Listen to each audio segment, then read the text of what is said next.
Not long ago, pundits predicted that a gallon of gas would cost $5 by now. Luckily, they were wrong, really wrong. And so, those SUVs which were declared dead and almost buried have experienced a boon like never before. And this here is one of the big boys. This is the all-new 2021 Chevy Tahoe. GM dominates this segment. Between the Tahoe, Suburban, and their GMC counterparts, they sold over 225,000 of these very large SUVs last year. Their natural habitat is the boat club and the parking lot outside of the school gym. Affluent owners use them to tow their toys and haul their kids' hockey gear. So when it comes to this new Tahoe, Chevy has vastly improved upon its usability. But first, let's discuss what hasn't changed. This top-of-the-line high country model comes standard with a carryover 6.2-liter V8 with its 420 horsepower and 460 pound-feet of torque made into the same 10-speed auto, and it's still capable of towing the same 8,100 pounds. But despite its identical stats, this Tahoe barely resembles its predecessor in a number of key areas. Already renowned for its massive size, the Tahoe has gotten even bigger, a whopping 6.7 inches longer. Now this leads to huge increases in both max cargo volume and legroom in all three rows, finally making the most efficient use of this rig's gargantuan footprint.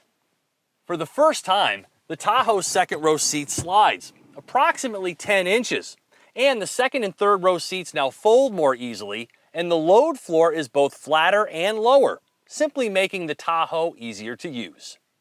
But the biggest news is definitely the independent rear suspension, because it not only has such a huge effect on the ride and handling, but also in the way it handles its passengers and cargo. Getting rid of the solid axle and stretching the body results in a number of benefits. 1. The easy access third row of seats gains 10 inches of legroom, and the occupants' knees are no longer up around their chins. 2. Getting stuff in and out of the back is easier for Mom and little Bobby because it's not as far of a reach with the lower liftover height. And 3. The Tahoe's ride and handling is better by a factor of 10, especially when you throw in another $1,000 for the air springs and their 4 inches of height adjustability. They sound a little like an 18-wheeler when they're blowing off air, but their contributions to the already magnificent magnetic ride control shocks and the Tahoe's versatility make it money well spent. Super smooth, quiet, and dialed in, this modern full-size truck platform, combined with the new rear suspension and air springs, creates an impressive drive that's far more sophisticated than any Tahoe before it. I mean, this one can actually steer and take on a twisty road while never ruffling its occupants. Its ride is far superior to the $100,000 Lexus LX I recently tested. And that's the headline. New Tahoe drives better than ever while giving users more room. This is Cadillac level refinement from behind the wheel, and it's really hushed in here. If I was taking a long trip with the family, this is the one I would call upon. The power folding third row seats are quick to move and not annoyingly slow like most others, but getting the second row seats to drop requires manual operation.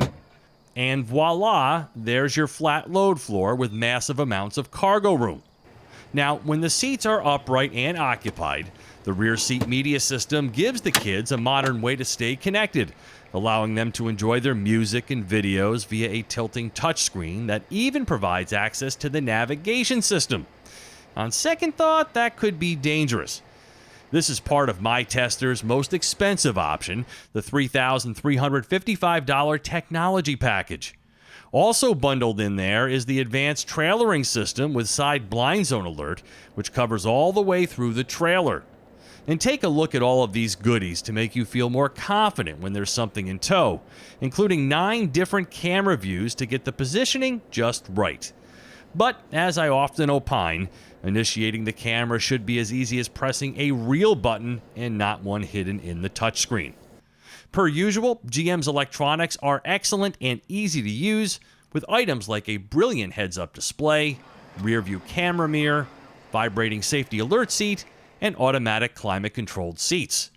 And wireless CarPlay and Android Auto just seal the deal on the infotainment side, which is already very strong. But here's the problem. This is the High Country, the most luxurious trim, and it costs over $82,000 as tested. And so this just can't be. I'm sorry. If you want to charge big bucks, fine. But this looks like every other GM truck I've stepped in over the past 20 years. I asked the GM design team if they felt like they had gone far enough in this regard to attract true luxury shoppers, and they told me they were confident that they had. But isn't this just history repeating? The new Silverado suffered from the same lackluster interior, and it's being redone for the 2021 model year. So, despite how good the new Tahoe is, and it is indeed noteworthy, this would give me reason for pause. Another is the abysmal gas mileage that has gotten worse and gets decimated by the Ford Expedition's more powerful turbo V6. This one is rated at 16 mpg in combined driving, and it's the only engine in its class that wants premium gas, so be prepared for $80 fill-ups. My quickie 24-hour test drive reveals a Tahoe that's still truck-based, but far less trucky. It's greatly improved in a number of ways, yet still has a little work left before the High Country can truly elevate itself. For TestDriveNow.com, I'm Steve Hammis.